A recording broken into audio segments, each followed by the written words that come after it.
Photographs are supposed to capture moments of reality, freeze them in time, preserve them forever.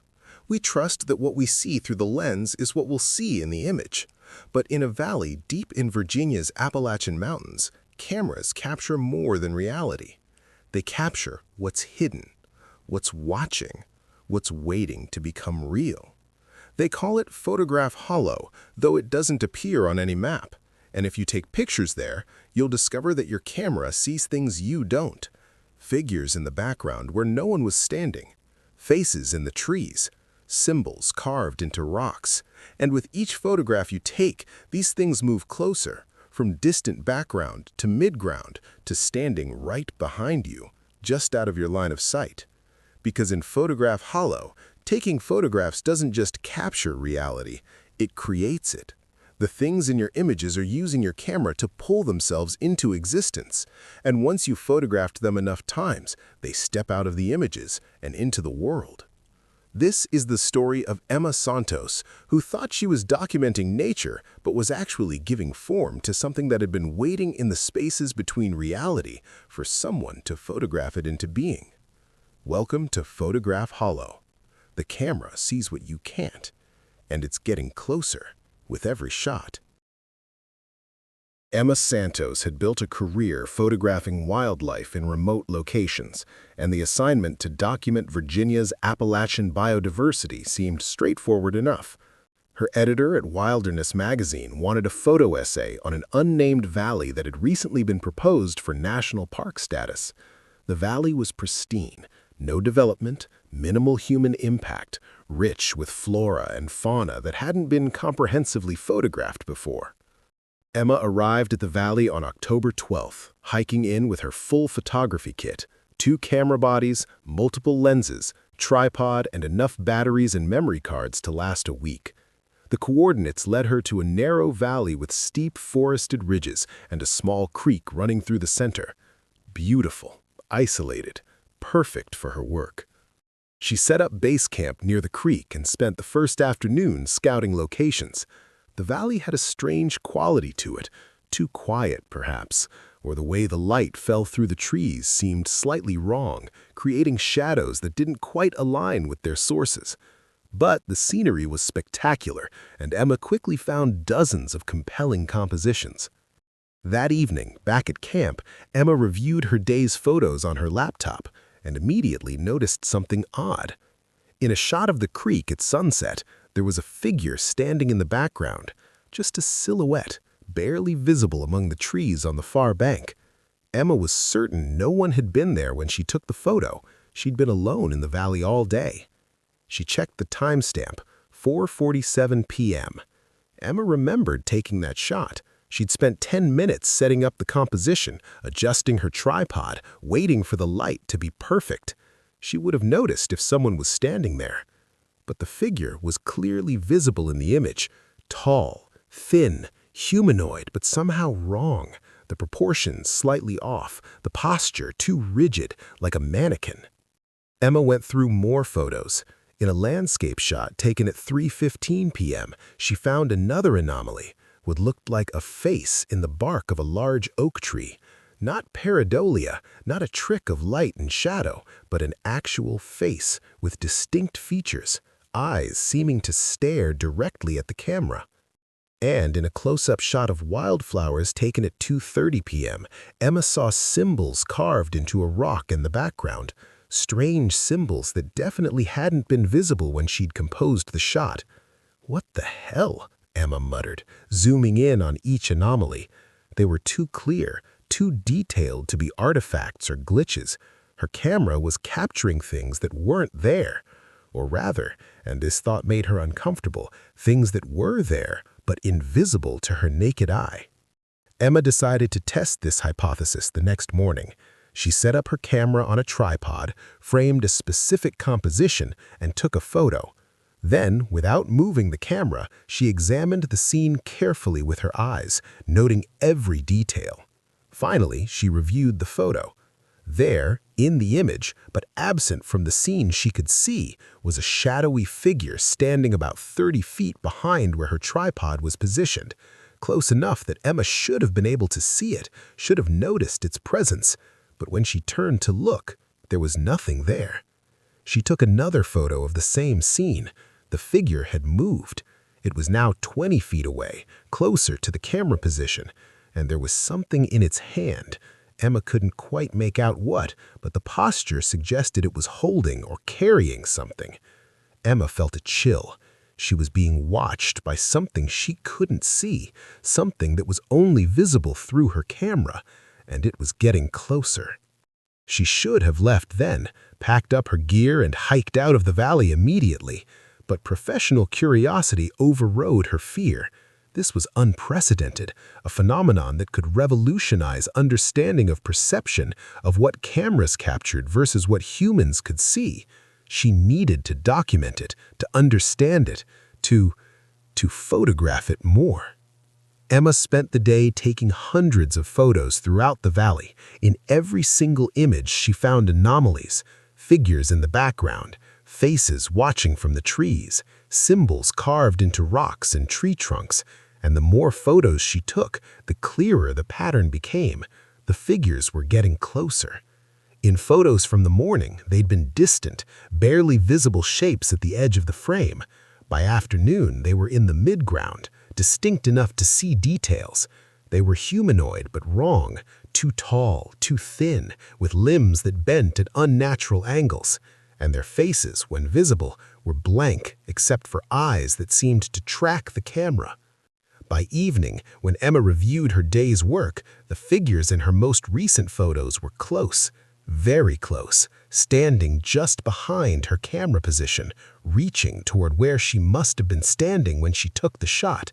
Emma packed up her cameras that night and tried to sleep, but she kept thinking about those photos, about the figures getting closer with each image, about the fact that something was in this valley with her, something invisible to her eyes, but very real to her camera.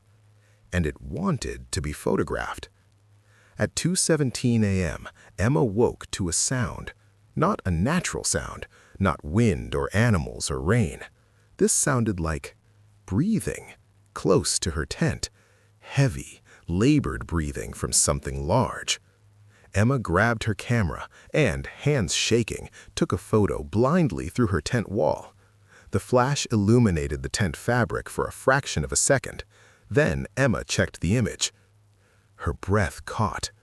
Outside her tent, less than 3 feet away, stood one of the figures.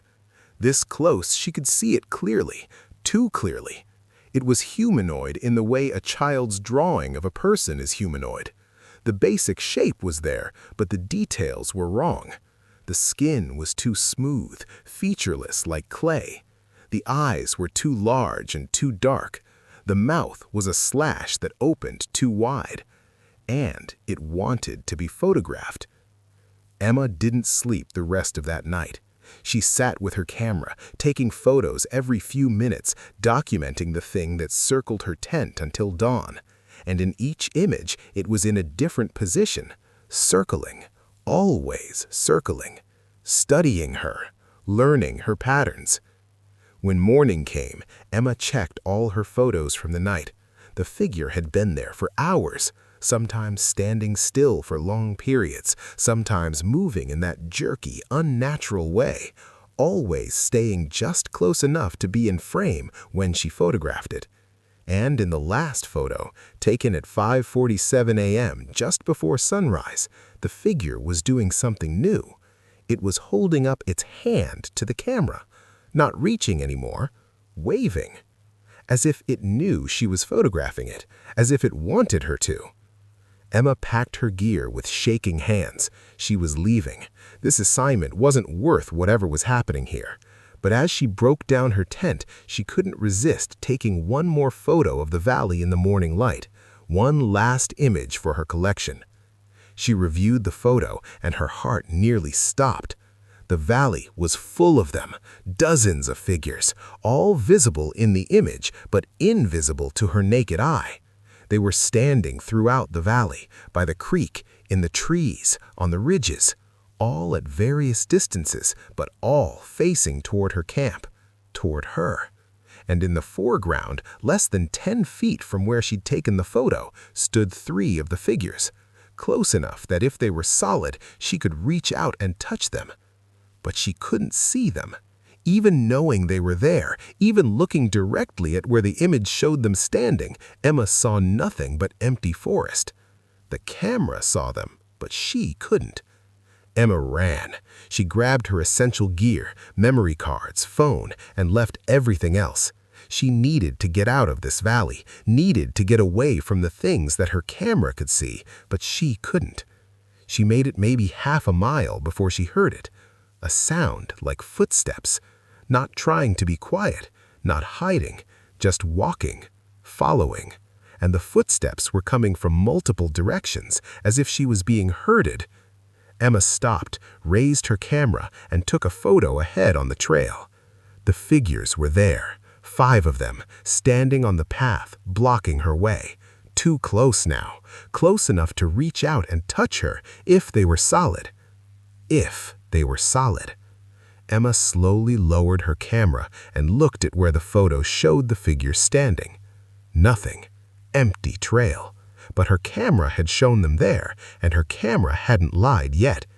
She took a step forward, then another, walking toward where she knew the figures were standing, even though she couldn't see them. She was within arm's reach now. Her camera showed them right in front of her, but her eyes saw nothing. And then Emma felt it. A coldness, a presence.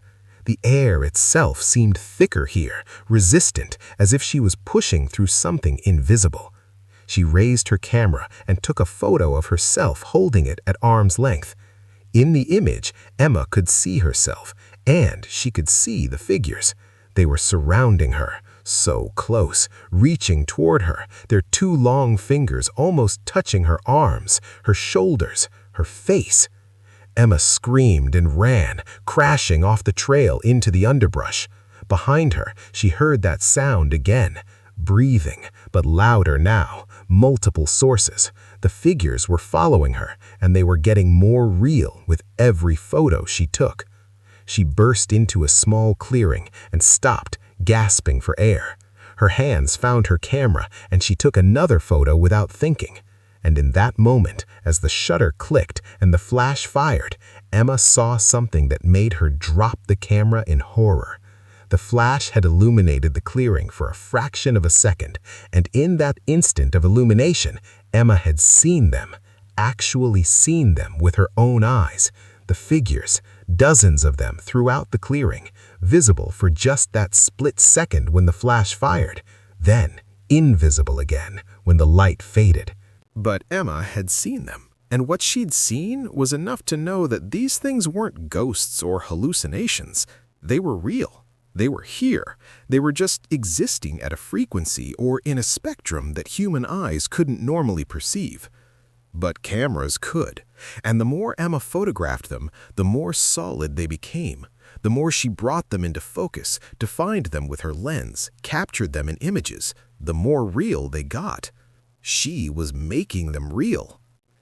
Emma picked up her camera with trembling hands and looked at the photos she'd just taken. The figures were clearer now than they'd been in any previous image, more defined, more detailed, more solid. They were using her camera to anchor themselves into reality. Each photo was a tiny bit of existence, a small amount of realness that accumulated with each image until they'd have enough substance to exist fully in the visible spectrum. And Emma had taken hundreds of photos, maybe thousands. She'd been photographing them all day and night, documenting them, defining them, giving them form and substance. She deleted the photo, then deleted the next, started going through her memory cards, deleting every image that showed the figures. And as she did, she heard something. A sound like distress. Anger? The breathing around her changed, became more agitated. The air grew colder. They didn't want to be deleted, didn't want to lose the existence she'd given them. Emma deleted faster, working through her photo archive, removing every image with anomalies. And with each deletion, the coldness in the air intensified, the invisible presences moved closer, and Emma realized with horror that deleting the images wasn't weakening them. It was making them angry. Her camera's viewfinder cracked, not from impact, just cracked spontaneously, as if something had pressed against it from the inside. Emma dropped the camera and ran again, this time with no gear, just trying to get out of the valley. She ran for hours, following the creek downstream, knowing it had to eventually lead out of the valley. The sun was setting now, and Emma realized she'd been in this valley for over 24 hours. It felt like days. As twilight fell, Emma heard something ahead. Voices. Human voices. Relief flooded through her. Other people, finally. Other people who could help, who could... She burst into a clearing and stopped. There were people there, but they weren't moving.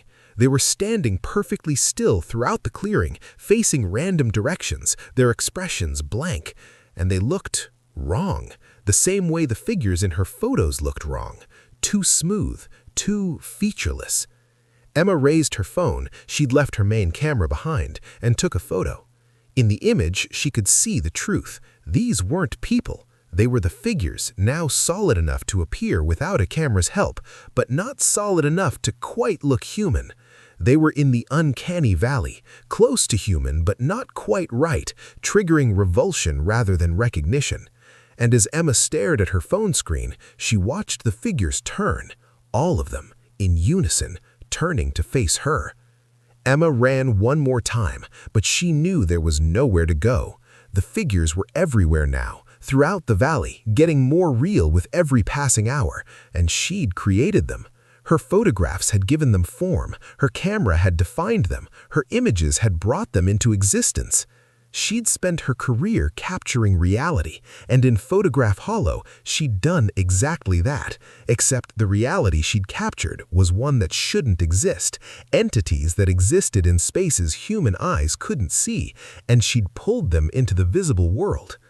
Emma made it to the valley entrance just as full dark fell. She scrambled up the slope, out of the valley, and collapsed on the other side. Safe, finally safe.